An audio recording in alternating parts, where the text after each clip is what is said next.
अब मान लो मैं आपको बोलता हूँ कि आचार्य जी 100 रुपए देना, तो आप मुझे वो एक नोट देंगे नीला से कलर का 100 रुपए का नोट। अब उसके ऊपर लिखा हुआ वो तो 100 रुपए नहीं है, वो तो 100 रुपए का नोट है, प्रोमिसरी नोट। तो जब सरकार से हमने ये पूछा कि आपका जो ये प्रोमिसरी नोट है ये किसके एवज में आपने हमको दिया है, इस पे लिखा हुआ है मैं धारक को 100 रुपए अदा करने का वचन देता हूं। तो इसकी रिसर्च में जब हम पहले गए तो 1968 से पहले का एक नोट हमारे हाथ में लगा 10 रुपए का, हमारे पास वो मोबाइल में है, मैं आपको दिखाऊंगा। उस नोट के ऊपर क्या लिखा हुआ है, I promise to pay the bearer on demand the sum of ₹10, उसमें 10 रुपए का नोट था वो, ₹10 at any office of issue, यानी जहां से भी ये पैसे इश्यू होते हैं वहां से आप कभी भी जब आपका मन चाहे तब आप ले सकते हो, धारक के मांगे जाने पर। उन्होंने 1968 में ये काट दिया, eight any office of issue काट दिया और ये ऑन डिमांड काट दिया। प्रोमिसरी नोट को ऐसे रख दिया, मैं धारक को 100 रुपए अदा करने का वचन। तो पूछा गया कि ये 100 रुपए क्या है, वहां से जो रिप्लाई आए, पहले तो गोल मटोल रिप्लाई करने की कोशिश किया, फिर उन्होंने कहा कि आप जाकर के आर्काइव से निकाल सकते हो, फिर दिल्ली के अंदर लाइब्रेरी है, आरबीआई के सारे डॉक्यूमेंट वहां पर हैं, वहां से निकाल सकते हो।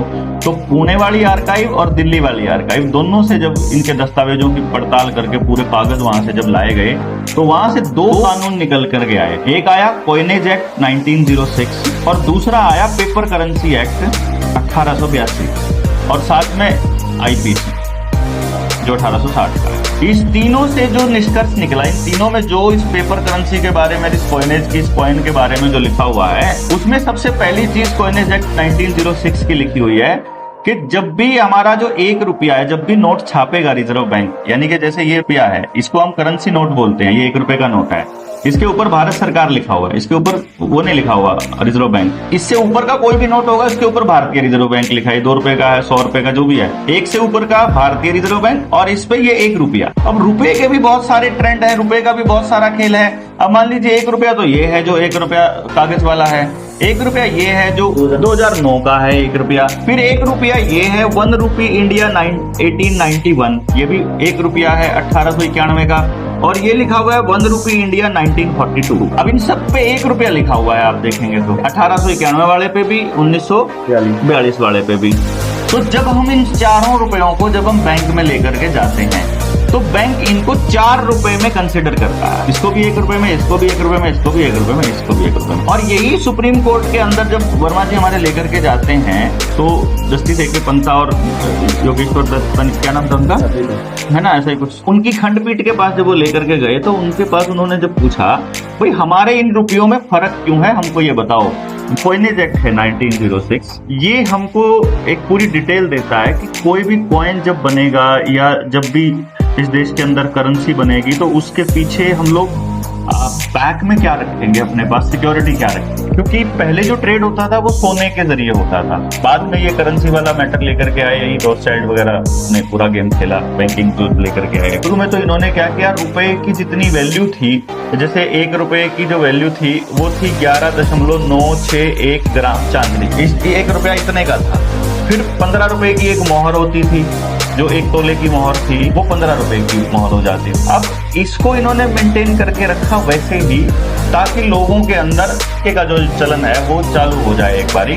जैसे अभी आपने यूपीआई से पेमेंट किया तो यूपीआई आपके दिमाग में, ये डिजिट जो है ये आपके दिमाग में पैसा है। जैसे जो नई पीढ़ी है उसके दिमाग में वो मोबाइल में जो डिजिट है वही पैसा है, और जो हमारे वाली पीढ़ी है उसके दिमाग में ये कागज का टुकड़ा है, ये पैसा है, और जो हमसे पहले वाली पीढ़ी है उसको ये मालूम है कि इस पैसे के बदले में सोना हमारा वहां पे रखा हुआ है रिजर्व बैंक के अंदर, लेकिन कितना रखा है ये नहीं मालूम है। पेपर करेंसी एक्ट क्या कहती है, जब भी रिजर्व बैंक पैसा छापेगा, जितना भी पैसा वो छापेगा, जितने भी नोट छापेगा, उसके बदले में उतने ही वैल्यू का जो सिक्योरिटी है, रुपया है, वो रख लेगा। रुपया मतलब सोना बराबर में, क्योंकि रुपया असल में मानक है, ये लेन देन का साधन है और ये बिना स्टैंडर्ड के नहीं चलेगा। तो इसका स्टैंडर्ड आज भी 1882 की पेपर करेंसी एक्ट, जो कि अभी तक वैलिड है, अभी उसको रिपील नहीं किया है उस कानून को, और वो कहता है कि 1 रुपया बराबर है 777 मिलीग्राम सोना। इस टाइम जो आज के ये जो करेंसी नोट अगर हम लेके चलें या बैंक नोट हम लेके चलें तो लगभग 4800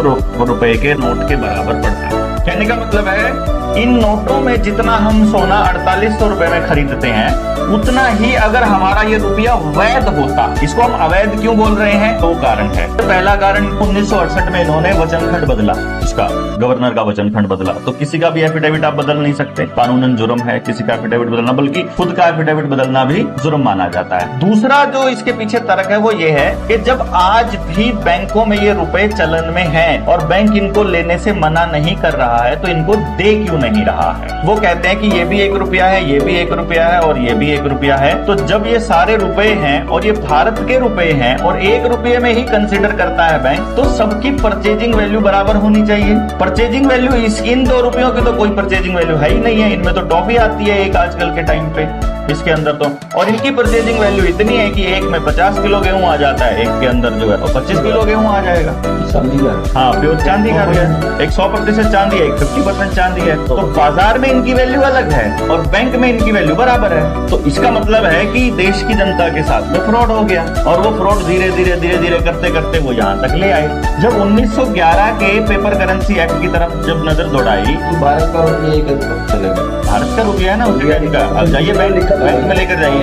ये अंग्रेजों के टाइम का है, बैंक लेता है ना इसको 1 रुपए में, आप जाइए बैंक में लेकर के 1 रुपए में लेगा, मना नहीं करेगा इसको। 1 रुपी इंडिया पीछे लिखा तो है 1 रुपी इंडिया, 1 रुपया, इसके ऊपर भी इतना ही लिखा है भारत, इधर 1 रुपया। मतलब जितनी सत्यता इसकी है उतनी सत्यता इसकी है। तो बैंक में लेकर बैंक मान रहा है इसको कि रुपया है और वैलिड रुपया है, इस वक्त चलन में है। तो चलन में है तो इसका मतलब है 1906 का जो एक्ट है वो भी चलन में है। इसका मतलब तो देश के लोगों के साथ फ्रॉड हुआ, इन्होंने डिवैल्यूएट कर दिया इसको। और डिवैल्यूएशन जो है रुपए की, नोट की या रुपए की जो डिवैल्यूएशन है वो आईपीसी के अंदर कानूनन जुर्म है और इसके ऊपर आजीवन कारावास तक की सजा है। तो जब इन सारी चीजों को लेकर के हमने प्रैक्टिकल करने की कोशिश करी कि भाई हम देख लेते हैं वाकई में ये प्रैक्टिकली पॉसिबल है भी कि नहीं पॉसिबल, प्रैक्टिकलिटी में ये सामने आया कि वाकई में आज जो दस्तावेज हैं, क्योंकि बैंक क्या डालता है, जो नए इकोनॉमिस्ट है वो कहाँ डालते हैं कि 1911 में पेपर करेंसी एक्ट या कॉइनेज एक्ट दोबारा से इन्होंने बना दिया, लेकिन पुराने वाले रिपील किए बिना बनाया पहली बार कर ही नहीं सकते क्योंकि स्टैंडर्ड को खत्म नहीं किया जा सकता। आप ऐसा नहीं कर सकते कि कल से जो है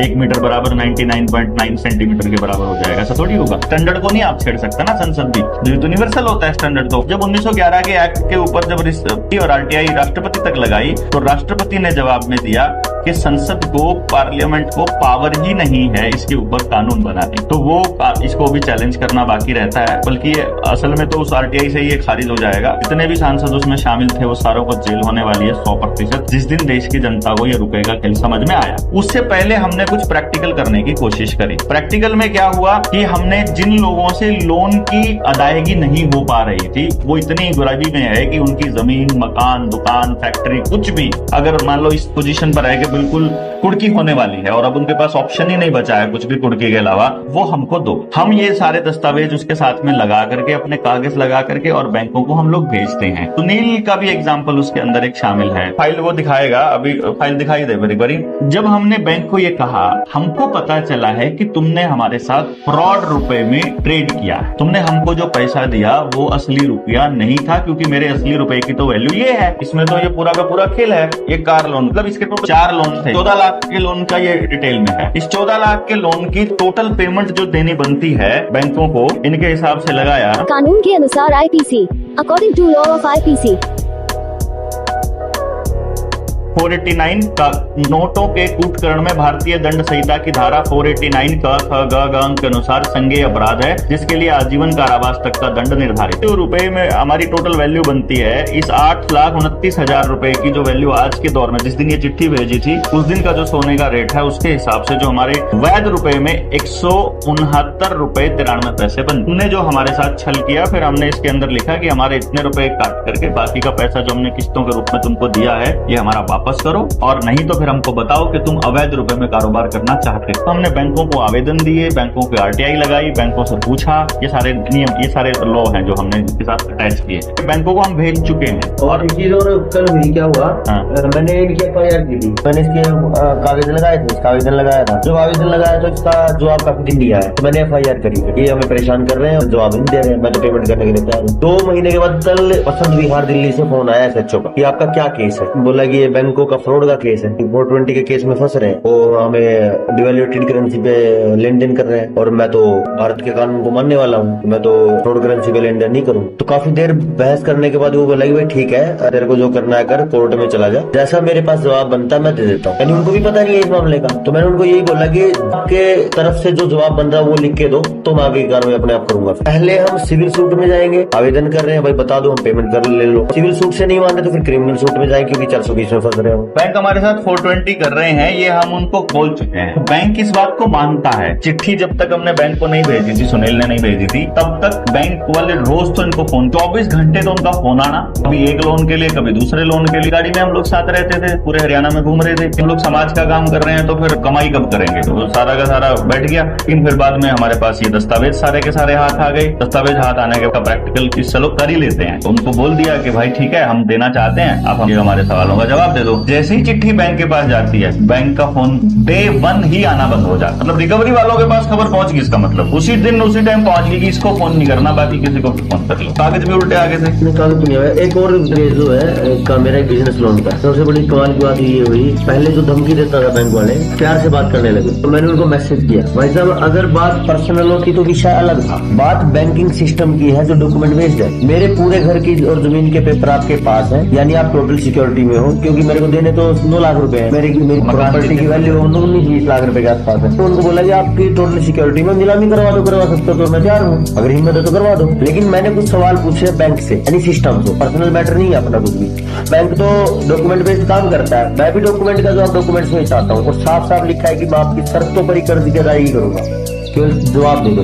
अभी तक इसका कोई जवाब नहीं है। अब बोल रहे कि यार मिल ले एक बार, जो पहले धमकी देता था बोल रहे मिल ले यार एक बार, ये बैंक मैनेजर है। अब ये सेटलमेंट की बात करेगा, मैं सेटलमेंट करूँ, क्यों करूंगा? सेटलमें कर लूँ कितने में भी, या 0 पे करूँ? सिविल को तो वो एनपीए करेगा, उसको सिविल खत्म होने वाला है, सेटलमेंट में भी करेगा, और ना ये हम किस तरीके से जाएंगे, जो भी करेंगे हम कानून के हिसाब से जाएंगे। लेकिन जब ये कोर्ट में कवर होगा।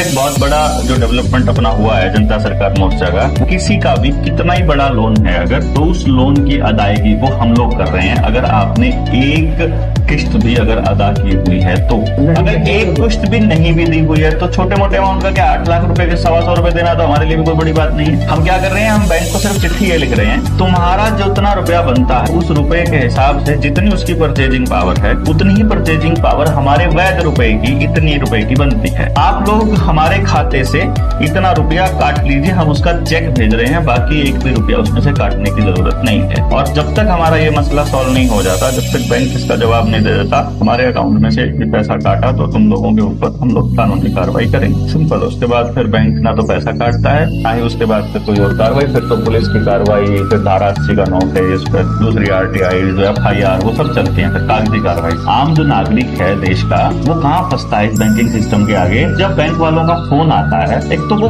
डर जाता है कि पड़ोसी क्या कहेंगे, मतलब इज्जत बेइज्जती वाला जो पंगा है। दूसरा, उसको समझ नहीं है कि बोलना क्या है उनके आगे। और तीसरा, वो बैंक मैनेजर से जाके पर्सनल मिल लेता है। मतलब क्या करता है कि बैंक मैनेजर ने एक नोटिस दिया बंदे को, अब उसने क्या किया, इतनी किस्तें तुम्हारी 3 किस्तें जो है वो डूब चुकी हैं, अब तुमको नोटिस भेज रहे हैं, या तो करवा दो, नहीं तो तुम्हारा जो अकाउंट है वो NPA हो जाएगा। वो बंदा आकर के बैंक मैनेजर से मिल लेता है, बैंक मैनेजर को वो समझा देता है कि मेरा अभी नहीं है, मैं अगले महीने दे दूंगा। बैंक मैनेजर उसको फिर महीने भर का समय दे देता है, बैंक मैनेजर फिर से दूसरा नोटिस भेज देता है, वो फिर आके मिल लेता है, वो फिर समय ले लेता है। ऐसा करके वो 6 महीने निकाल देता है ऐसे।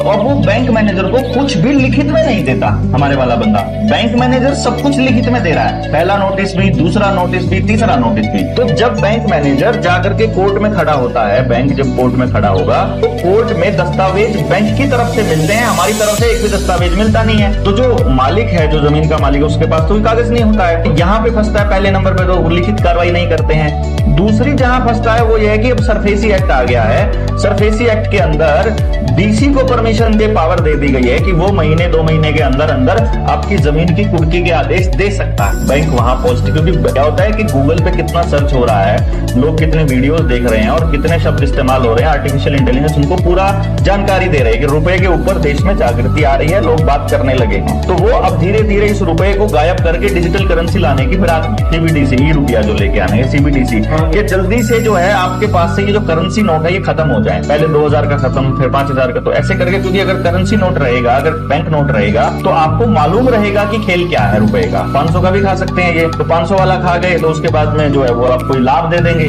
अभी इन्होंने ट्रिलियंस और ट्रिलियंस में रुपया छाप के रखा हुआ है। हर आदमी के खाते में लगभग 1 लाख रुपया ट्रांसफर करने वाले हैं, हर आदमी के खाते में, जितनी भी पॉपुलेशन है सबके खाते में। क्योंकि आगे क्लाइमेट के नाम पर या 2025 में कोई दूसरी बीमारी के नाम पर अभी आने वाले वक्त में लॉकडाउन लगने वाला है। ये तैयारी करके बैठे हुए हैं और उसी टाइम जैसे ही वो लॉकडाउन लगेगा आपके खाते में ट्रांसफर हो जाएगा पैसा आपके काम चलाने के लिए। तो आपको कुछ भी परचेज करना है आप ऑनलाइन ऑर्डर कीजिए, ड्रोन आपके घर छोड़ के जाएगा। क्योंकि वैसे तो नोट से जो है वो बीमारी फैलती है, वायरस फैलता है, नोटों का इस्तेमाल नहीं करना है, आदमी का हाथ नहीं लगेगा, ड्रोन छोड़ के आएगा। आपको इस तरह का माहौल बनाएंगे ये, तो वो असली माहौल है बेसिकली आपको घरों में रखना और ऑनलाइन को ज्यादा से ज्यादा प्रमोट करना। चाहे उसमें वर्चुअल रियलिटी को प्रमोट करना है, डिजिटल करेंसी को प्रमोट करना है, सब कुछ घर बैठे करने को प्रमोट करना है, आपकी काम धंधे को चौपट करना है, आपके बाजार को चौपट करना है, पब्लिक में आपकी अपीयरेंस को खत्म करना है, पब्लिक में अगर सरकार के विरोध में अगर आपकी बातें जा रही हैं, सरकार को अगर नुकसान हो रहा है तो उनकी सभाओं को रोकना बेसिकली असली पर्पस ये है। क्योंकि सरकार वाली सभाएं तो कोरोना के टाइम पे भी नहीं रुकी थी, वो तो चल रही थी पूरा दबा के। तो ये तो है इनका डिजिटल करेंसी लाने का प्लान। तो इसमें हम लोग लगभग कर्ज मुक्त हम हर व्यक्ति को कर पा रहे हैं, जितने भी अभी लोग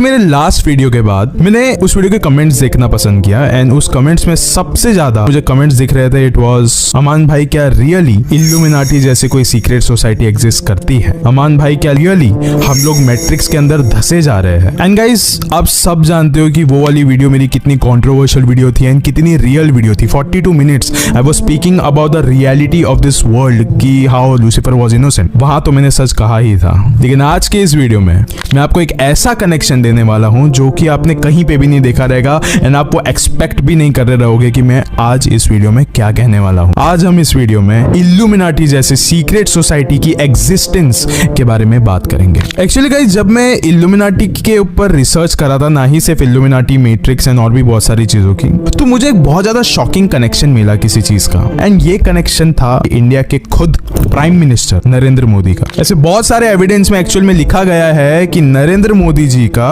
connection clear cut new world order से है, यानी सीधा सीधा इल्यूमिनाटी से। एंड गाइस ये सारी चीजों के प्रूफ्स है इंटरनेट पे। एंड गाइस मैं एक बात इस वीडियो में पहले ही क्लियर कर देना चाहता हूं कि मैं बिल्कुल भी पॉलिटिकल पार्टी से फंडेड नहीं हूं। ये वीडियो एकदम न्यूट्रल है। जो भी चीजें हमें इंटरनेट पे मिली है, जो भी सारे एविडेंस है, वो सारी चीजें के बेसिस पे ही हम ये वीडियो बना रहे हैं। मैं किसी को भी सपोर्ट नहीं करता हूं। सो गाइस मेरी एक एडवाइस है आपके लिए कि ये वाला वीडियो लिटरली एंड तक देखना, बहुत मजा आएगा। इस वीडियो में ना ही सिर्फ आपको मोदी जी का कनेक्शन मिलेगा इल्यूमिनाटी के साथ, बल्कि आपको दिलजीत दोसांझ का भी कनेक्शन मिलेगा इल्यूमिनाटी के साथ। आपको इसके साथ साथ और भी ऐसे बहुत सारे एक्टर्स है, एक्ट्रेसेस है, मैं अभी उनका नाम नहीं लेने चाहूंगा because it is very very exciting. ये सब चीजों के बारे में पता चलेगा, थोड़ा सा सब्र रखिए। इल्यूमिनाटी के मेंबर्स है ना, ये सिर्फ म्यूजिशियंस को ही सबसे ज्यादा टारगेट करते हैं। लाइक म्यूजिक और शैतान का क्या रिश्ता है वो तो आपको बहुत अच्छे से पता ही होगा। ये सारी चीजें आपको पता चलेगी। कई लोग ये बात मानते हैं कि इल्यूमिनाटी जैसी कोई भी चीज एग्जिस्ट नहीं करती, ये सिर्फ एक जाल है, एक माया जाल क्रिएट किया गया है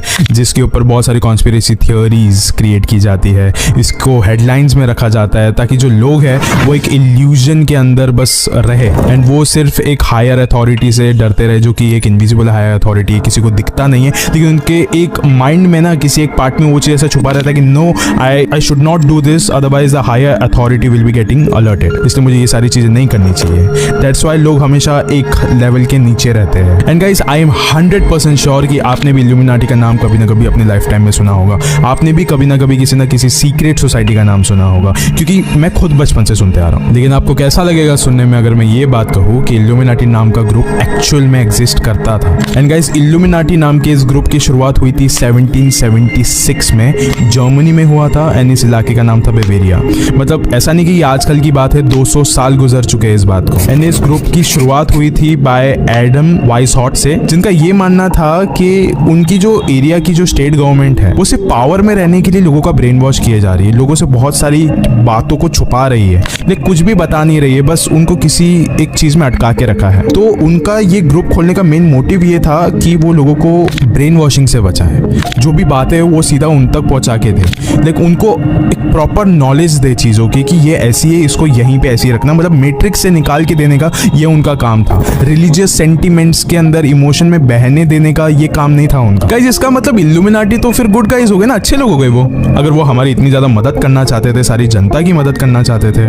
एंड उनके जनरल स्टेटस में भी ये लिखा था कि वो लोग गवर्नमेंट को कंट्रोल करना चाहते थे, लाइक गवर्नमेंट से लोगों को बचाना चाहते थे। लेकिन गाइस उनका सीधा सीधा एक रूल था कि उनको किसी भी जनता को डोमिनेट नहीं करना था, लोगों को अपने वश के अंदर नहीं करना था। मतलब सीधा सीधा सिंपल उनका रूल था कि हमें किसी को भी डोमिनेट नहीं करना है। लेकिन आज तक मेरे लाइफ टाइम में मैंने सिर्फ एक ही चीज सुनी है कि इल्यूमिनाटी लोगों को हिप्नोटाइज करके अपना स्लेव बनाना चाहती है, इल्यूमिनाटी लोगों को डोमिनेट करके रखती है कि जैसा वो चाहे हम वैसा ही सोचे, जैसा वो चाहे हम वैसा ही करें। फिर क्या गाइस इल्यूमिनाटी को लिटरली गलत समझा गया था, क्योंकि 1790 तक सारे सीक्रेट सोसाइटीज इंक्लूडिंग इल्यूमिनाटी को आउटलॉ कर दिया गया था, मतलब उनको बैन कर दिया गया था हर जगह से, क्योंकि ऐसा गवर्नमेंट का एंड बाकी लोगों का कहना था कि जो इल्यूमिनाटी है वो लोगों पर रिलीजियस इन्फ्लुएंस बढ़ा रही है। एंड बताया जाता है कि गवर्नमेंट ही नहीं, इनका बैन होने का मेन रीजन था कैथोलिक चर्चेस। एंड गाइस मुझे ना एक बहुत ही ज्यादा क्रीपी बात पता चली इसके अंदर कि कैसे जब सारे सोसाइटीज को एक साथ जब आउटलॉ किया गया था तो उन्हीं सीक्रेट सोसाइटीज में से एक सोसाइटी का नाम था फ्री मेसन्स। एंड सारी सोसाइटीज आउटलॉ हो चुकी है, लेकिन फिर भी बताया जाता है कि फ्री मेसन्स आज भी एग्जिस्ट करती है। वो मैं आपको बताता हूँ कैसे।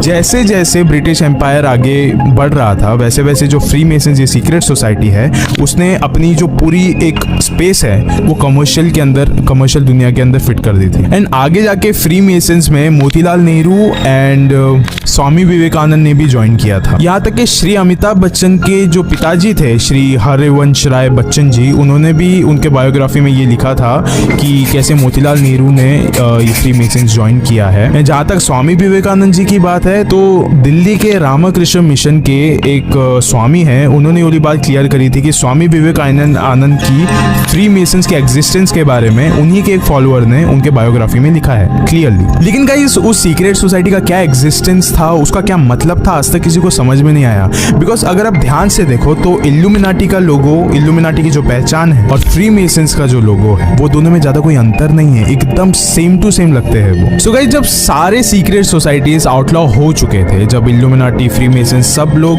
Like out of the picture थे, तब तो बातें खत्म हो जानी चाहिए थी, राइट। लेकिन फिर 1975 में 1975 में दो राइटर्स आते हैं जिनका नाम था रॉबर्ट शे एंड रॉबर्ट एंटन। ये वो राइटर्स है जिन्होंने इल्यूमिनेटस नाम की एक ट्रायोलॉजी को पब्लिश किया। एंड इस ट्रायोलॉजी में वो सारे कॉन्स्पिरेसी थियरीज है जो कि हम लोग आज तक बात करते हैं, मैनिपुलेशन के एंड ऑल, जो भी हम लोग आज हमारे शब्द है हमारे जुबान पे इल्यूमिनाटी नाम याद भी करके, ये सब चीजें उस बुक में थी। एंड गाइस इस ट्रायोलॉजी में ये चीज कंप्लीटली मेंशन्ड है कि इल्यूमिनाटी वर्ल्ड डोमिनेशन के लिए बनाया गया था। एंड वो लोगों का मेन मोटिव था one world one government. And guys इस किताब में नॉस्टिक नॉलेज को भी मेंशन किया गया है। एंड ये सारी बातें वहां पे मेंशन की गई है कि कैसे अमेरिका के जो फाउंडिंग फादर्स थे वो भी उस ग्रुप का हिस्सा थे। सो गाइस इस बुक के अकॉर्डिंग अभी भी आज भी इल्यूमिनाटी ये सीक्रेट सोसाइटी एग्जिस्ट करती है। पर सोचने वाली बात ये है कि 200 साल बाद आज जब एडम नहीं है तो इल्यूमिनाटी ग्रुप को कौन चला रहा है, like who is the owner of illuminati group now. Guys कहा तो ये जाता है कि इल्यूमिनाटी ये जो ग्रुप है उसका ऑनर एंड उसका जो अभी चला रहा है उस ग्रुप को, वो एक सेटन है, वो एक शैतान है। एंड वो शैतान ये चाहता है कि इस पूरी दुनिया में सिर्फ एक गवर्नमेंट रहे। एंड शायद इसी कुछ रीजंस के वजह से इल्यूमिनाटी इस ग्रुप के साथ बहुत सारे बड़े बड़े पॉलिटिशियंस का भी नाम जोड़ा जाता है। एंड गाइस इससे भी ज्यादा खौफनाक कहानी मुझे ये मिली,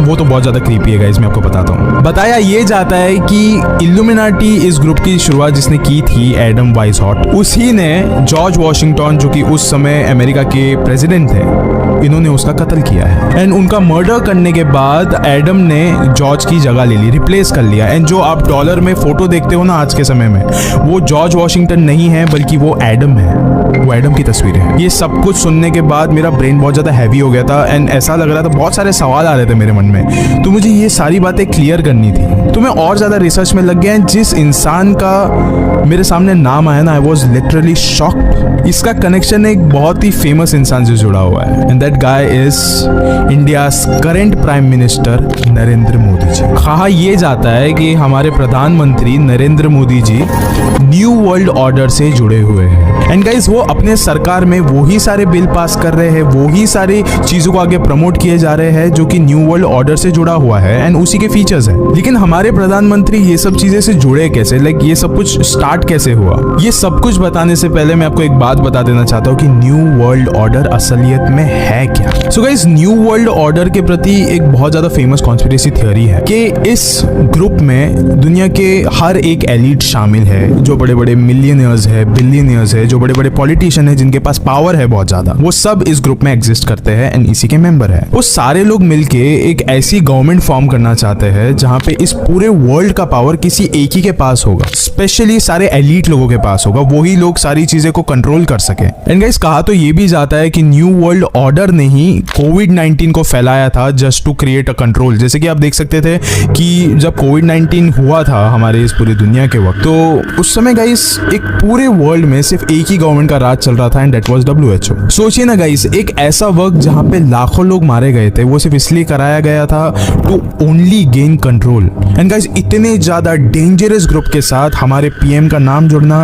it's very shocking. And guys, जब मैं और मेरी रिसर्च टीम भी बैठी थी ये सारी चीजों पे कनेक्शन लगाने के लिए, because we don't want to promote anything nonsense, तो गाइस हमने भी देखा कि मोदी जी एक्चुअली वही सारी चीजें कर रहे हैं जो कि न्यू वर्ल्ड ऑर्डर में लिखी गई है। जो भी उनको चाहिए वो सारी चीजें हमारे इंडिया में अभी ऑलरेडी हो रही है। कैसे, वो मैं आपको बताता हूँ। न्यू वर्ल्ड ऑर्डर चाहता था कि उनको सारे लोगों का सारा डेटा मिल जाए कि कौन कहाँ रहता है, क्या करता है, सारी चीजें। और उसी समय मोदी जी ने हमारे इंडिया में, हमारे भारत देश में आधार कार्ड लागू करवा दिया। कौन कहाँ रहता है, कौन क्या करता है, किसके माँ का नाम क्या है, किसके पिता का नाम क्या है, सारी चीजें अभी पता है गवर्नमेंट को, सारा डेटा है उनके पास। वहीं पे न्यू वर्ल्ड ऑर्डर दूसरी जगह पे ये भी चाहता था कि जो पूरी दुनिया है वो कैशलेस हो जाए, एकदम डेफिनेटली कैशलेस हो जाए। एंड इसी रीजन की वजह से आजकल हम लोग बहुत सारे जगहों पे जाते हैं, बहुत सारे शॉप्स में जाते हैं जहाँ पे आंखों के सामने QR कोड लगा हुआ रहता है कि भाई नहीं, हमको कैश नहीं चाहिए, हमको जीपे चाहिए, हमको पेटीएम चाहिए। ये सारी चीजें हो रही है हमारे देश में, इट्स ऑलरेडी हैपनिंग। इन दोनों ही कनेक्शन को जोड़ देने के बाद आपको एक बात पता चलेगी कि आज साल 2024 में हमारी ये जो भारत है, ये एक्चुअल में न्यू वर्ल्ड ऑर्डर के ही राह पे चल रहा है। एंड अगर आप ध्यान से ध्रुव राठी की वीडियो देखोगे जहाँ पे उसने प्रधानमंत्री नरेंद्र मोदी को डिक्टेटर घोषित कर दिया था विद फैक्ट्स एंड प्रूफ, वहां से भी हमको ये बात पता चल जाती है कि if a guy is a dictator, अगर वो एक डिक्टेटरशिप से अगर चीजें कर रहा है, so that's also like one of the feature of new world order. So guys, ये सारे एविडेंस को देखते हुए, ये सारे कनेक्शन, ये सारे डॉट्स जब मिल रहे हैं, तो फिर एक चीज हमारे सामने आ जाता है कि शायद से यहाँ पे कोई ना कोई कनेक्शन हो सकता है PM Modi and new world order या फिर इल्यूमिनाटी के साथ। लेकिन यहाँ पे मैं अपनी कोई भी राय नहीं देना चाहूंगा, क्योंकि ये सब कुछ सिर्फ इंटरनेट आर्टिकल्स की वजह से हम लोग यहाँ पे बात कर रहे हैं। लेकिन आपको क्या लगता है इसके बारे में प्लीज कमेंट्स में बताओ, क्योंकि मुझे आपकी राय जाननी है कि आपको क्या लगता है, क्या पीएम मोदी और इल्यूमिनाटी एसोसिएटेड है या नहीं। न्यू वर्ल्ड ऑर्डर के अलावा मोदी जी इल्यूमिनाटी को भी प्रमोट करते हुए दिखे हैं। मैं एक बात आपसे पहले ही क्लियर कर देना चाहता हूँ कि ये मेरी और मेरी टीम की पर्सनल रिसर्च है एंड उसी के बेसिस पे हमको जो भी फोटोज मिले हैं, ये सारी चीजें उसी के बेसिस पे हमने इन्फॉर्मेशन आपको आगे दी है। वेल, अब सभी ने कभी ना कभी तो ये चीज देखी रहेगी कि मोदी जी अपने हर एक पब्लिक एक्सपीरियंस में विक्ट्री की साइन दिखाते हैं। एंड यही नहीं, वो अपने हर एक स्पीच खत्म हो जाने के बाद भी विक्ट्री की साइन दिखाते हैं। एंड गाइज, एक बार तो प्रॉपर उन्होंने अपने हाथों से एक इल्यूमिनाटी का साइन ही बना दिया था। एंड गाइज, ऐसे same to same allegation Donald Trump पे भी लग चुके हैं। इनफैक्ट गाइज, एक बहुत ही ज्यादा अजीब सी बात है कि डोनाल्ड ट्रंप पे अमेरिकन कोर्ट में एक केस भी किया गया था कि डोनाल्ड ट्रंप असलियत में इल्यूमिनाटी के किंग है। एंड कैसे Donald Trump new world order का हिस्सा है, वो ही विचारधारा रखते हैं एंड वो भी चाहते हैं कि ये वन वर्ल्ड वन गवर्नमेंट होनी चाहिए and he also wanted dictatorship. And guys, जितना ही पेचीदा मुझे मोदी जी और डोनाल्ड ट्रंप का कनेक्शन मिला इल्यूमिनाटी के साथ, उससे कई ज्यादा तो शॉक्ड में था जब दिलजीत दोसांझ का भी लाइक कनेक्शन बता रहे थे लोग इल्यूमिनाटी के साथ। एंड दिलजीत दोसांझ हम सब लोग जानते हैं कि बहुत ज्यादा एक रिलीजियस पर्सनैलिटीज में से भी एक है, तो वो चीज कैसे लाइक एक्सेप्ट करें हम लोग। अपने दिलजीत दोसांझ का ये वाला इंस्टाग्राम पोस्ट तो जरूर देखा होगा जहाँ पे उन्होंने इल्यूमिनाटी का साइन किया था। यही नहीं, उन्होंने अपने बहुत सारे लाइव शोज में, लाइव कॉन्सर्ट्स में भी इल्यूमिनाटी का साइन लोगों को दिखाया है पब्लिक अपीयरेंस के सामने। लेकिन जब रणवीर शो में out of curiosity Ranveer Allahbadia ने ये वाला उनसे क्वेश्चन पूछा कि ये सारी चीजें क्या है, तो दिलजीत दोसांझ स्ट्रेंजली हंस पड़े थे इसको देख के एंड उन्होंने बोला था कि उनका कोई भी रिलेशन नहीं है इल्यूमिनाटी के साथ या फिर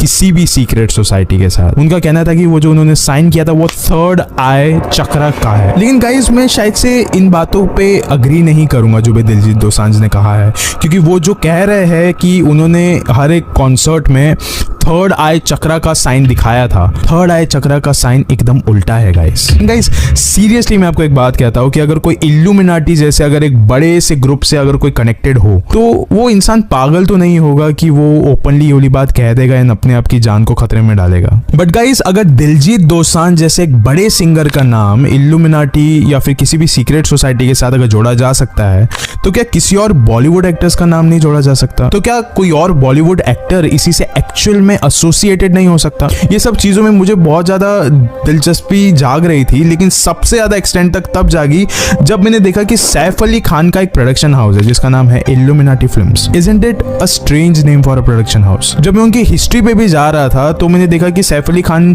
जिस भी चीज को प्रोड्यूस किए हैं तो फिर वो it is actually associated with illuminati films and सबके सब सुपर हिट है। अगर आपको नहीं पता है तो मैं आपको एक बात बता दूं कि सैफ अली खान के हाथ में एक इल्यूमिनाटी के आंख का टैटू भी है। तो गाइस, अगर सैफ अली खान इल्यूमिनाटी के मेंबर नहीं होते तो उस चीज को वो खुलेआम प्रमोट क्यों कर रहे हैं? एंड गाइस, अगर आप ध्यान से एक चीज देखोगे तो फिर ये जो इल्यूमिनाटी है इसका प्रमोशन हमारे नजरों के सामने पिछले 20 साल से हो रहा है। एंड गाइस, वो भी खुलेआम, लाइक एकदम ओपन में। एंड उस चीज का नाम है बिग बॉस।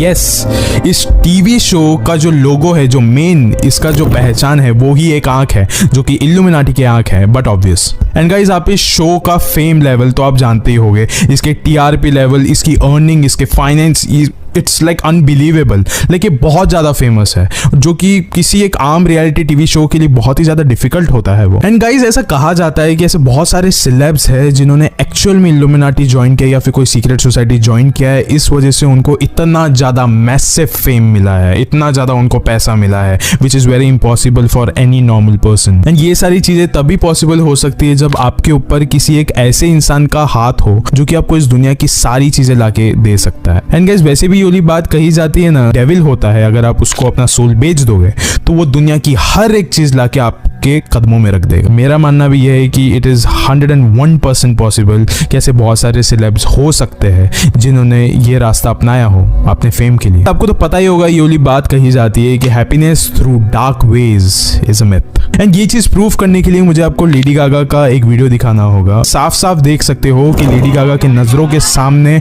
बहुत सारे ह्यूज चंक ऑफ ऑडियंस है, बहुत ज्यादा क्राउड है। लेडी गागा को ध्यान से देखो किस तरीके से चल रही है, एकदम ज्यादा शॉक्ड है वो। ऐसा लग रहा है कि उसने किसी शैतान को देख लिया। शी इज नॉट बिलीविंग कि what's happening with her. And आप उन्हीं के बाजू में एक बॉडीगार्ड को देख सकते हो जो कि एक्चुअल में लेडी गागा का ही बॉडीगार्ड है। एंड उन्होंने अपना हैंड साइन क्रिएट किया हुआ है एंड ये हैंड साइन किसी और का नहीं, इल्यूमिनाटी का है।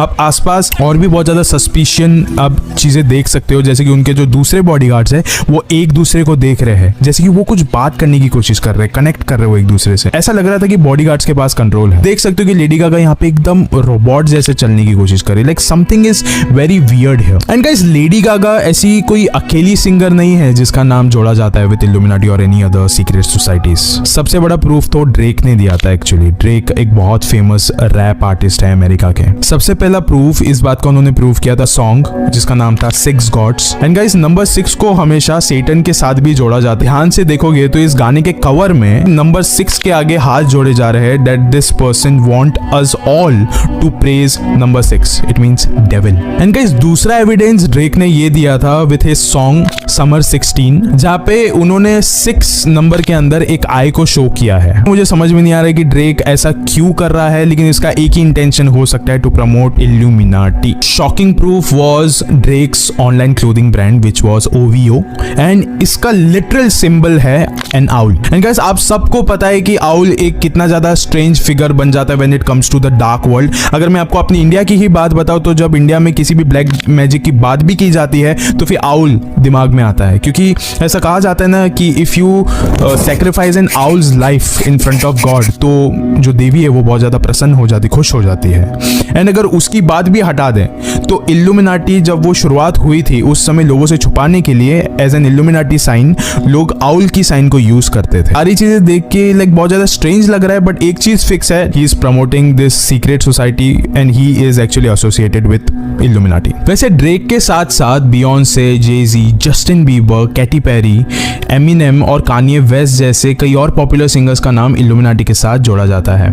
और अगर रिहाना की बात करें तो गाइस उसे प्रिंसेस ऑफ इल्यूमिनाटी भी कहा जाता है। रिहाना के ऐसे पर्सनैलिटी की वजह से जो वो ओपनली सबके सामने दिखाती आई, अफ्रीका आने से बैन कर दिया गया है। ये वाली बात खुद अफ्रीका के रिलीजियस ग्रुप्स ने कही है कि रिहाना इल्यूमिनाटी का हिस्सा है और इसीलिए वो अफ्रीका नहीं जा सकती, कभी भी नहीं। मगर क्या आपने कभी ये वाली बात सोची है कि हमेशा म्यूजिशियंस का ही नाम ये सबसे क्यों एसोसिएट किया जाता है, इल्यूमिनाटी से क्यों एसोसिएट किया जाता है? आपने देखा रहेगा ना, शुरुआती से कोई भी म्यूजिशियन हो, कोई भी सिंगर हो, कोई भी म्यूजिशियन डायरेक्टर हो, वो सबका नाम हमेशा किसी ना किसी सीक्रेट सोसाइटी से मिस्टीरियसली जोड़ दिया जाता है। For example yo Honey Singh. वैसे guys to be honest, musicians का कोई भी डायरेक्ट कनेक्शन कभी भी इल्यूमिनाटी के साथ होता तो नहीं है, लेकिन इल्यूमिनाटी के रूमर्ड ओनर सेटन का कनेक्शन डायरेक्ट सीधा म्यूजिक के साथ है। सब लोग जानते हो कि मैंने अपने पिछले वीडियो के टाइम पे एक बात क्लियर करी थी कि सेटन और म्यूजिक का एक डायरेक्ट कनेक्शन। ये भी बताया जाता है कि जो वायलिन, ये जो इंस्ट्रूमेंट है, ये एक्चुअल में सेटन का ही इंस्ट्रूमेंट है। इसका मतलब क्लियर है कि सेटन, म्यूजिक, इल्यूमिनाटी सब कुछ अंदर ही अंदर कनेक्टेड है। एंड गाइस ऑब्वियस सी बात है कि इस पूरी दुनिया को काबू में रखने के लिए ऐसा कोई तो ऐसा हाई अथॉरिटी बंदा है, ऐसी कोई तो ग्रुप है जो हम सब लोगों को डिस्ट्रैक्ट करने के लिए सोशल मीडिया में लगा के रखा है, यूट्यूब पे लगा के रखा है। कॉन्स्पिरेसी थियोरीज आती रहती है, लाइक ऐसे बहुत सारे कंट्रोवर्सीज क्रिएट होते रहते हैं ताकि जो ह्यूमंस है डिस्ट्रैक्टेड रहे, लेकिन जो रियल वर्ल्ड में घटनाएं हो रही है, हम ध्यान है उससे हमेशा भटका हुआ रहे। गाइस एक्चुअल में देखा जाए तो हम एक ऐसी मैट्रिक्स में हम लोग फंसे हुए हैं ना, जिसे निकलना एक्चुअल में देखा जाए तो बहुत ही ज्यादा मुश्किल है। हम लोग ऐसे 2-3 चीजें हम लोग कर सकते हैं, लेकिन वो वाली चीजें मैं आपको ऐसे ही नहीं कह सकता हूँ। वो वाली चीजें मुझे आपको कट टू एक पूरे डेडिकेटेड वीडियो में बताना पड़ेगा। ये जो पूरी टीम है ना, पिछले कई महीनों से हम लोग हॉरर स्टोरीज पे बात कर रहे थे, लेकिन right now we want like all of my team, हम सब लोग चाहते कि हम लोग अभी आपको वो सारी रियलिटी बताए जो हम सबके साथ हो रहा है, like matrix, illuminati and many things. जो हॉरर स्टोरीज है वो भी आती रहेगी डेफिनेटली। हमको ऐसी बहुत सारी ऐसी कॉन्स्पिरेसी थ्योरीज मिले, ऐसे बहुत सारे हमको फैक्ट्स मिले हैं जो कि जब मैं आपके सामने लाऊंगा ना, आप सबकी रूह कांप जाएगी कि मतलब ये सारी चीजें हो रही है हम इंसानों के आसपास। आपको ये बात कह रहा हूँ, मेरे वीडियोस पे नजर रखो, मेरे चैनल पे नजर रखो, कभी भी कुछ भी हो सकता है। एंड इवन गाइज मैं आपको एक और बात कहना चाहता हूँ कि मैंने इस वीडियो से पहले एक वीडियो बनाया था which was my most controversial video yet. It was about तीर्थ राज परसाना। मैंने उनको डिकोड किया था एंड उस वीडियो में मैंने ये चीज प्रूव कर दी थी that how Lucifer was innocent taking help of तीर्थ्स बुक जिसका नाम है Lucifer was innocent. And guys that's going to be a red pill अगर आप अभी उससे देखने जा रहे हो। एंड गाइज मैं तो चाहूंगा आप उसको जाके देख लो, बिकॉज यूट्यूब उस वीडियो को कभी भी डिलीट कर सकता है, बिकॉज इट्स दैट कॉन्ट्रोवर्शियल। उसमें वो इन्फॉर्मेशन है जो कि ह्यूमन मैनकाइंड को कभी भी लाइक पता ही नहीं चला। आप वो देख सकते हो वीडियो, मैं लास्ट में यहाँ पे लगा दूंगा। अब ये वीडियो यहीं पे खत्म होती है। My name is Aman Parker and thanks for watching this video. शुक्रिया।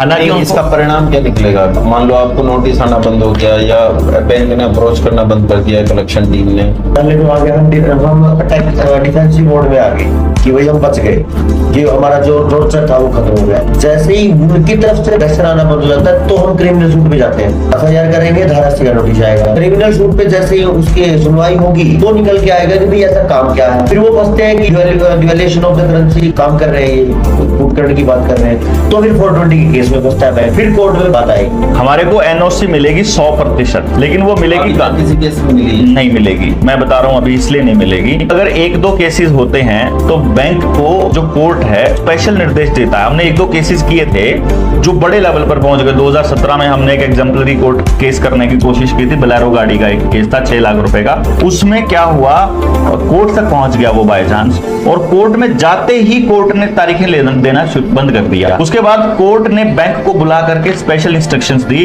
किसी भी कीमत पर इस व्यक्ति का ये केस वापस आपको बाहर ही सुलझाना पड़ेगा। बैंक ने आकर के मालिक को इतना बोला, भाई तुझे पैसे देने हैं ना देने हैं ना दे, तेरे को और पैसे चाहिए और ले, लेकिन ये केस उठा ले। बैंक ने बाहर ही मैनेज कर लिया, उसको कोर्ट में चलने ही नहीं दिया। कोर्ट में अगर ये मुद्दा चलता है तो कोर्ट को आदमी के फेवर में देना पड़ेगा। बैंक यहां फंसता है, पूरा रिजर्व बैंक फंसता है। अब किसी को भी नहीं मालूम है कि रिजर्व बैंक ऑफ इंडिया एक प्राइवेट संस्था है, ये बैंक ऑफ इंग्लैंड की शाखा है जो कि रॉथस्चाइल्ड उसको संभालता है। तो यानी पूरा सिस्टम ही है। अभी बैंगलोर हाई कोर्ट का एक आदेश आया था जिसके अंदर उसने कहा था कि बैंक कर्मचारी सरकारी कर्मचारी नहीं है। 2019 का वो आदेश है। इसका मतलब ये हुआ कि बैंकिंग जो है, बैंक में काम करने वाले लोग सरकारी नहीं है। ना बैंक की कोई प्रॉपर्टी, किसी भी दुनिया के किसी भी देश में बैंकों के पास अपनी कोई प्रॉपर्टी नहीं है। हमको तो लोन देते हैं वो बैंक मकान बनाने के लिए, हमको तो लोन दे रहे हैं फैक्ट्रियां खोलने के लिए, बिजनेस शुरू करने के लिए, और अपना उनके पास एक गज भी जमीन नहीं है, कहीं पर भी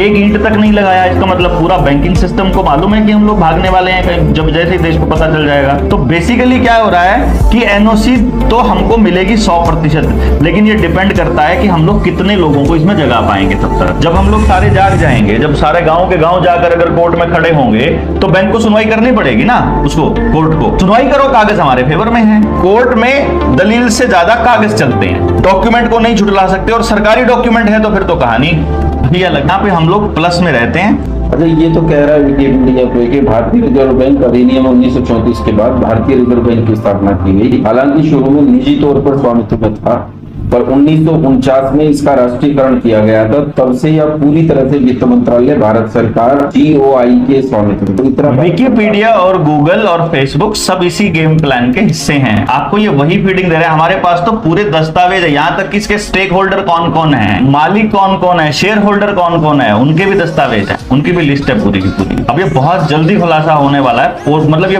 बड़े लेवल पर खुलासा होगा। ये तो अब आज की जनरेशन को आप बोलने लगोगे, आज की जनरेशन के लिए तो इन्होंने बहुत सारे कानून ऐसे निकाल के दिए हुए हैं। ये लोग फंडामेंटल कानूनों को थोड़ी बदल देंगे, लेकिन यहाँ पे फंडामेंटल दिखाएंगे नहीं। यहाँ पे दिखाएंगे थोड़ी ना, गूगल पे थोड़ी, विकिपीडिया पे थोड़ी देंगे आपको जानकारी। Reserve bank of India Bharat का केंद्रीय बैंक है, जो भारत के सभी बैंकों का संचालक है। रिजर्व बैंक भारत की अर्थव्यवस्था को नियंत्रित करता है। रिजर्व बैंक भारत की स्थापना 1 अप्रैल। अच्छा, जो 200 टन सोना 2014 में इंग्लैंड गया था, उसके पीछे क्या कारण दिया आरटीआई में मालूम है? जो जियोपॉलिटिक्स है, नवनीत चतुर्वेदी ने जो किताब लिखी थी जियोपॉलिटिक्स, जिसके अंदर वो ये बता रहा है कि जो 200 टन सोना जो इंग्लैंड भेजा, उसमें भारत सरकार ये कहती है, इंग्लैंड से जो आदेश आया वो ये आया कि सिक्योरिटी रीजन से वो पैसा वहां भेजा गया है, रिजर्व बैंक का पैसा है। ऐसा मतलब सोना, 200 टन सोना।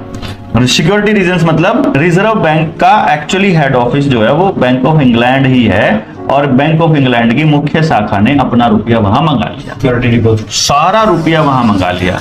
अब हमको ये मालूम भी नहीं है कि आपका कितना पैसा वहां, लाखों टन मतलब सोना जो है वो इंग्लैंड लेकर गए थे जिस टाइम पे रिजर्व बैंक बनाया था इन लोगों ने। तो 1947 में देश छोड़कर 1934 के बाद मतलब अंग्रेज बोले कि हम लोग अपनी करेंसी लेकर के जा रहे हैं, तुम लोग अपनी छाप लेना।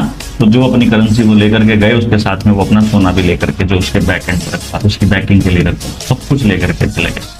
यानी वो जो लूट थी वो लूट आज भी जारी है। इस टाइम पे की बात हम कर रहे हैं, मुझे 1980 के दौर का भी मालूम है, उस टाइम का भी मुझे याद है जब हम देखते थे 80 के दशक में। हमारी जो दादी थी उनके पास में सोना और चांदी दोनों होता था, खूब होता था। मतलब पैरों में तो चांदी ही चांदी थी, ऊपर सोना ही सोना होता। आज किसी के पास सोना नहीं बचा है, सारे खेत कर्जे पे जा चुके हैं, मकान कर्जे पे है, गाड़ी कर्जे पे है, आपका पशु कर्जे पे है, आपका ट्रैक्टर कर्जे पे है, तो क्रेडिट कार्ड अगर बना हुआ है तो आपके कपड़े तक कर्जे पे है, क्रेडिट कार्ड से जो खरीद रहा है। यानी आज हर बंदा कर्जे पे है, और बैंक पैसे पे पैसा छापता जा रहा है, उधर से पैसा छपता जा रहा है, उधर से इसकी वैल्यू कम होती जा रही है। तो कहेंगे आज डॉलर के मुकाबले 80 रुपए हो गया, आज डॉलर के मुकाबले 81 हो गया, आज फलाना हो गया, ढिमका हो गया, ये चलता रहेगा। डॉलर के मुकाबले कैसे हो सकता है? अगर गोल्ड को ध्यान से दिया जाए, अगर परचेजिंग पावर रखी जाए, तो परचेजिंग पावर थोड़ी ना कम या ज्यादा हो सकती है रुपए।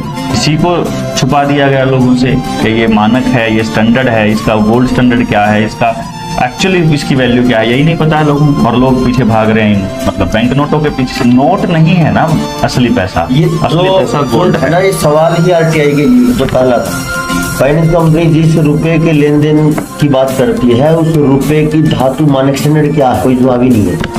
ऐसे करके ये 9 सवाल है जो आरटीआई हम डालते हैं। कोई बैंक के पास, आरबीआई के पास कोई जवाब नहीं। में अभी आपको क्या करना है, अभी अगर आपको ये लगता है कि इसके ऊपर कुछ प्रैक्टिकली किया जा सकता है, जितने अपने लोग हैं, जितने भी अपने सर्कल में हैं, जहां भी हैं पूरे इंडिया में जहां लोग हैं, उन सबको एक ही खबर करनी है कि भाई कोई ऐसा बंदा अगर आपको लगे समाज के अंदर जो अपने समाज का है और एक अच्छा आदमी है और वो कर्जदार है और उससे कर्ज का भुगतान नहीं हो रहा, हम लोग आनंद लेने के लिए तो कर नहीं रहे हैं। अगर आप वाकई में परेशान हैं और आपके सारे रास्ते बंद हो चुके हैं और अब बैंक कह रहा है कि तुम्हारी जमीन की कुर्की होने वाली है, तुम्हारे मकान की कुर्की, तुम्हारा ट्रैक्टर उठा के ले जाएंगे, तुम्हारा कुछ, तो हमको दो डॉक्यूमेंट, तुम्हारा ट्रैक्टर उठा ले तो हमको बोल देना, आपका घर कुर्की नहीं होने देंगे, फैक्ट्री कुर्की नहीं, तो वो रुक गया तो सबसे बड़ी राहत हो गई। बात ये, उसके बाद लेके भी आएंगे, जीत के भी आएंगे। फिर अगर आज हम बैठे हैं 16 तारीख में, 18 तारीख को अगर नीलामी है तो भी नहीं होगी, तो भी नहीं कर, महीने भर का टाइम मिल जाए फिर तो बात ही अलग है। महीना 2 महीना पहले जैसे ही चिट्ठी आती है, कोई कुर्की की चिट्ठी आती है, तभी हो जाए तो बहुत बड़ी बात। नहीं भी आती है,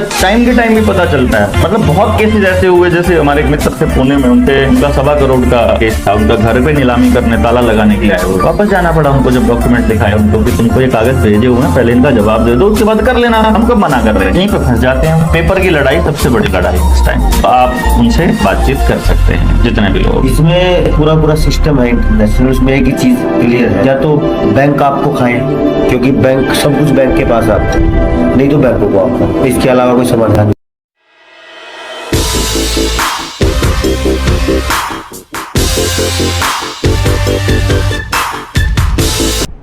जो जानते पहचानते हैं, ये सारे जनता सरकार मोर्चा के साथी हैं।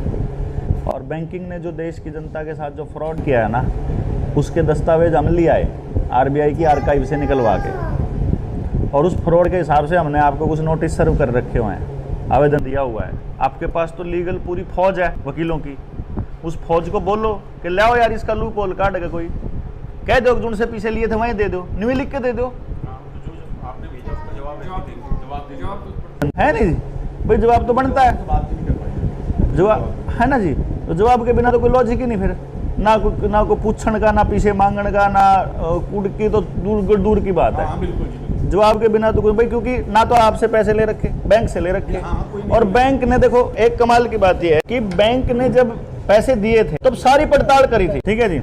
अब बैंक ने जब पैसे दिए तो उस टाइम आदमी की पूरी पड़ताल करी, भाई देने लायक है नहीं है, इसका ब्योंत है कि नहीं, जितना गुंजाइश है उससे कम देवे बैंक, तो बैंक कभी उससे ऊपर नहीं देता। तो बैंक की पूरी गुंजाइश के बाद भी ये इस लेवल पे कैसे पहुंचे कि ना दे पाए, ये भी पूरा खेल है, ये भी पूरा षड्यंत्र। ऐसा हो ही नहीं सकता कि बैंक वालों को नवंबर की नोटबंदी से पहले सितंबर वाले जो क्वार्टर है उससे पहले तक डंडा किया जाए कि लोन बांटो, और फिर अचानक से लॉकडाउन हो जाए। तो पूरी स्क्रिप्ट लिखी जाती है पूरी की पूरी, जमीनों के ऊपर कब्जा कैसे करना है, रुपए का डिवेल्यूएशन कैसे करना है, उस खेल को कैसे बढ़ाना है। तो इस खेल में वो इस्तेमाल करता है हमारे भाई बंधुओं को। अब आप लोग तो हमारे भाई बंधु हैं। अंग्रेज जब आए थे, जब गोलियां चलवाया था जनरल डायर जैसे लोगों ने, वो हमारे तो भाइयों से चलवाई थी। अब आपको बुरे बनाएंगे, वो तो खुद तो बैठे हैं वहां, बैठे वहां से पूरी बैंकिंग को घुमा रहे हैं। आप लोगों को पता है कि आप सरकारी कर्मचारी नहीं हो, एसबीआई वाले भी नहीं है, कोई भी बैंकिंग, मैं बताता हूं, बैंकिंग का कोई भी कर्मचारी, इवन आरबीआई का कर्मचारी भी सरकारी कर्मचारी नहीं है। ये बैंगलोर हाई कोर्ट का आदेश है, वो हमारे पास उसकी कॉपी पड़ी है। मतलब बैंकिंग में काम करने वाला व्यक्ति सरकारी आदमी नहीं है। लेकिन वो फ्रॉड क्या है सबसे बड़ा, कि बैंकिंग वाले आदमी अगर आप दूसरे तरीके बात करोगे तो वो अपराध क्या लेते हैं, सरकारी काम में बाधा का। इसीलिए वो बैंकिंग के आदमी के आगे पुलिस के आदमी को करते हैं, वो किसी सरकारी आदमी को लेके आते हैं अपने साथ में, क्योंकि असल में सरकारी वो है, बैंक वाला सरकारी नहीं है। अब बैंक वाले कर्मचारी को भी नहीं पता कि आप ठग रहे हो इनको, अपने भाई बंधुओं को, ठीक, नौकरी कर रहे हैं वो तो कहने की बात है, ये तो आपकी जबान में डाला जाता है कि हमने तो नौकरी करनी। असलियत में तो पता है आपको भी, सारे षड्यंत्रों का पता है, अंदर क्या चल रहा है। अभी आप बैंक में हो, बैंकिंग का आदमी को पता है कि बैंकिंग को छोड़ के बैंक सारे काम करने लग रहे, बीमे बेचने लग रहे, लोगों के पैसे धक्के तक काटने लग रहे, कमीशन काटने लग रहे, लोगों ने दरान धमकाने का काम, वसूली का काम, हफ्ता वसूली जैसा काम करने लग रहे। सारा काम बैंक कर रहे, सिर्फ बैंकिंग नहीं कर रहे। बैंकिंग होगी सीएचसी सेंटर से या एटीएम से, बैंकिंग वहां से होगी, और बैंक अंडे देने खातिर बैठा है, लेकिन बैंक के अंदर कुछ भी ऐसा नहीं हो रहा। तो इस पूरे षड्यंत्र के ऊपर जब हम आरबीआई के दस्तावेज लेकर के आए ना भाई साहब, तो आदमी की आंखें जो है ना वो फटी की फटी रह जाती हैं। पता भी नहीं, आप लोगों को भी नहीं पता आपके साथ षड्यंत्र चल रहा है, आपको भी नहीं पता कि आप खेल, उस खेल में आप मोहरे बनाए जा रहे हो बेसिकली, लेकिन चल रहा है। क्योंकि गांव देश की जनता जो है वो बेचारी नादान है, उसको नहीं मालूम, उसको रिसर्च करनी सिखाई नहीं, उसको तो स्कूल में रट्टे मारना सिखाया, उसकी औलाद को रट्टे मारना सिखाया। आपको ये जितने नोट बैंक छापता है उतने रुपए का सोना भी रखता है, लेकिन कितना रखता है वो तो नहीं बताया, किसी को नहीं बताया। डिवैल्यूएशन करोगे तो आपको आजीवन कारावास तक की सजा हो जाएगी। तो वो कौन सी सरकार थी और कौन प्रधानमंत्री था जिस हरामखोर ने पैसे को डिवैल्यूएशन का नोटिस जारी करा? सिर्फ एक एग्जीक्यूटिव ऑर्डर से आप पैसा डिवैल्यूएट कर सकते हो क्या, बिना कानून बनाए? और जो 47 से लेके आज तक जो डिवैल्यूएशन का रुपया था उसका हिसाब मांगेंगे ना, इनकी सारी पुश्तें, आने वाली पुश्तें, कोई सी भी पुश्तें पूरी नहीं कर पाएंगे, इतना हिसाब किताब है। यहाँ पे तो कोर बैंकिंग को ये नहीं पता कि रुपया करेंसी और उसमें बैंक नोट में अंतर है या सेम ही है। मतलब कोर बैंकर था एक, हमारी ट्रेनिंग के अंदर आया हुआ था हिसार में, बैंगलोर से कोर बैंकिंग में काम करने वाला बंदा था, एसबीआई की कोर बैंकिंग। उसने बताया हमारे को, वो हमने उसको बोला, मैं कहा हमारे पास तो बैलेंस शीट है बैंक की, आपने कभी बैलेंस शीट देखी क्या? आपने देखी बैलेंस शीट? नहीं देखी। आपको क्यों नहीं दिखाते? बैलेंस शीट जहां रखी जाती है वो जगह ऐसी है जो no fly zone, no driving zone, no drone zone, कोई ड्रोन नहीं जा सकता वहां, और अगर व्यक्ति वहां चला जाए तो शूट एट साइट का ऑर्डर है। वो इतनी सिक्योर जगह पे रखे जाते हैं आपकी बैलेंस शीट, और ऑनलाइन नहीं होती कभी भी, ऑफलाइन होती है। और जिस आदमी से पैसा वसूल लिया उसका अकाउंट डिलीट कर देता है बैंक, ताकि हिसाब ना रखे इस लूट का। पता है नहीं तो बात आपको, जाके पूछना कोर बैंकिंग में। जैसे ही आपको नो ड्यू सर्टिफिकेट दिया, कोर बैंकिंग में जाकर के वो पूरा डेटा पूरा का पूरा डिलीट, हर लोन अकाउंट नया अकाउंट बनता है, हर एक लोन, मतलब जिस आदमी का बैंक अकाउंट तो एक रह जाए, आपका परमानेंट अकाउंट नंबर तो है, पैन नंबर तो, आधार तो परमानेंट है, बाकी सब कुछ परमानेंट है, सिर्फ एक चीज परमानेंट नहीं है, आपका लोन अकाउंट। ये आपका इस क्वेश्चन का जवाब ये पुरानी तो मुझे पता नहीं, पर पिछले 6 साल से ऐसा, पिछले 6 साल से कस्टमर आईडी जनरेट होती है, इसमें कस्टमर के सभी तरह के लोन अकाउंट उसी कस्टमर आईडी के अंडर आ जाते हैं। लोन अकाउंट है, 5 ईयर्स का है, लाख मेरा प्रॉब्लम मुझे पता है। अगर आपके जब, मैं वही कह रहा हूं, वो जो कोर बैंकिंग वाली बात है ना, जिसकी मैं बात कर रहा था, ले उठा, जो वो है ना कोर बैंकिंग, और जो आपकी बैलेंस शीट होती है, बैलेंस शीट का, अरे किसी को भी ये नहीं पता कि बैलेंस शीट खेलते कैसे हैं खेल में। बैलेंस शीट में क्या होना चाहिए, असलियत में क्या होना चाहिए, मैं बैंक हूं, मेरे पे 100 रुपए हैं और भाई ने मेरे से 40 रुपए मांगे, तो बैलेंस शीट क्या होनी चाहिए, 100 रुपए, उधर 0, इधर 100 में से -40 और उधर +40, इधर हाँ है ना, इधर रह गए 60 और उधर रह गए 40, ये होना चाहिए। होता क्या है रियलिटी में, क्या होता है, 100 0 40 40, बैंक इधर माइनस लगाना भूल जाता है। जैसे ही बंदा लोन लेता है, बैलेंस शीट में 140 हो जाते हैं, और 40 बंदे पे तो लेने भी हैं, और ब्याज के साथ लेने, और ब्याज से लेने, और बैंक लिखता नहीं कि ब्याज है, ये सर्विस चार्ज बताता है, क्योंकि बैंक को मालूम है कि ये इलीगल है ब्याज लेना, और वो ब्याज लेने को इसलिए सर्विस चार्ज के नाम पे चार्ज ले लिया, और वो ब्याज ले लिया, उस ब्याज को लेते ही फिर आगे चढ़ा देता है, मूलधन बना देता है, और मूलधन को छाप लेता है साथ के साथ। इसीलिए 2016 से पहले 34 लाख करोड़, 16 लाख करोड़ रुपए की करेंसी थी, पेपर करेंसी जो हमारे देश के, आज के टाइम 34 लाख करोड़ है साहब, सिर्फ 8 साल में। यानी जितना पूरे 70 साल में छापा नोट, उतना ही नोट पिछले 6 साल में छाप दिया, 2016 से लेके आज तक। 2002 का नोट आया, जब 2000 का नोट आया तब से लेकर, और 2000 का नोट गायब कर दिया, बाजार से गायब। आप 10वीं की सनद पे ले लो भाई साहब, 12वीं की पे ले लो, आधार, और कुछ नहीं है, नहीं कति अनपढ़, आधार कार्ड पे ले लो। ऐसा कौन है कि 34 लाख करोड़ रुपया पड़ा हुआ है बंदे की जेब में, और लोन दे रखे 156 लाख करोड़ का। इस टाइम देश की जनता पे 156 लाख करोड़ का लोन है, जब पैसा ही नहीं है बैंकों के पास इतना, जब पेपर करेंसी नहीं छपी हुई, तो लोन कैसे दे दिया, कहां से दिया, कौन है वो देने वाला, कौन से स्टैंडर्ड पे दिया, क्या मानक स्टैंडर्ड है, कुछ तो तरीका होगा यार देने का। मेरे घर में कुछ होगा जब तो दूंगा। हाँ, मेरे पास है नहीं, मैं देने लग रहा लोन, कमाल की बात। अच्छा, मेरे को तो फैक्ट्री खोलने के लिए 1000 करोड़ भी दे देंगे, अडानी को तो खोलने के लिए 10,000 करोड़ भी दे देंगे, मेरे को ये मकान बनाने के लिए तो 2 करोड़ 5 करोड़ में जितना मर्जी लोन मांग लो ले लेंगे। लेकिन बैंक ने आज तक अपनी प्रॉपर्टी क्यों नहीं बनाई भाई, सब कुछ किराए पे, आरबीआई की, क्योंकि उनको मालूम है कि हमें भागना है एक दिन, जिस दिन जनता को पता चल गया भागना पड़ेगा। इनके लोग जिनसे आप लोग जो कर्मचारी हो ना बैंकों के, इनके तो लट मारेंगे आपके पड़ोसी, क्योंकि सच आपने तो प्रोपेगेंडा चलाया ना, अब सरकार ने तो अपना इंजेक्शन वाला प्रोपेगेंडा चला दिया, लेकिन उस प्रोपेगेंडा को घर घर तक पहुंचाने वाली तो आशा वर्कर और आंगनबाड़ी वर्कर थी ना, मास्टर था ना। लट तो उनका लागेंगे ना, जब लोग मरेंगे लोगों ने पता चलेगा कि इनके धक्के करने तक लोग मरे। ये जो लोग सुसाइड करने लग रहे हैं, वो सुसाइड का असली जिम्मेदार तो आप लोग हो ना, जो बैंकों से आ जाते हैं पैसे मांगने के लिए बिना जवाब दिए। भाई हमने तो नौकरी करनी, नहीं कहते अरे नौकरी करनी। वही जो मैं मास्क वाले मामले में फंसा, वो एसडीएम कह रहा था करा कि हमने तो नौकरी करनी, और नौकरी करने का मतलब ये होगा कि एडीसी न्यू कह देगा कल शाम में 4 छोरी लेकर आई हो तो देनी पड़ेगी हमने। ऐसा थोड़ी है यार। जो कानून सम्मत बात है सिर्फ उसको मानो, जो गलत बात है उसको मानने का, आप मना करने का अधिकार है आपका यार। मैं नहीं मानता यार, ऐसी कोई बात थोड़ी है। ये बात मेरी समाज के, मेरे जनता के, मेरे लोगों के, मेरे देश के खिलाफ है, मैं नहीं मानता। साफ कह दो अपने अफसर को, अफसर क्या कर देगा। लेकिन नौकरी को इतना बड़ा हुआ बना दिया कि नौकरी बचाने के लिए मतलब बाजू आगे कर दी, कल ना पिछवाड़ा आगे कर दोगे।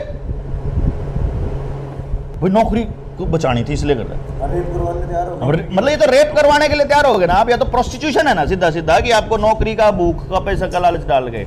तो हम तो यही कह रहे थे साहब, हमारा तो एक ही इतना ही कहना था कि भाई इतना जवाब नहीं आंदा। हम तो देखो, हमने उसमें चिट्ठी में लिख रखा ना हम आपका 1 रुपया रख दे, ना हमारा इरादा रखने का, लेकिन हमें पता फ्रॉड का अब चला, भाई को पता अब चला, हमें को तो पता पहले से ही। हम तो चले जाओ हमारे तो कोई बैंक वाला लोन नहीं देता। ओह बोला साहब चाय पियो, पानी पियो, लोन नहीं मांगो, हमने बेरा तो क्यों कर देगा। कब भेजी भाई साहब चिट्ठी आपने? ये 14 तारीख को भिजवा दी थी। 14 अभी जुलाई।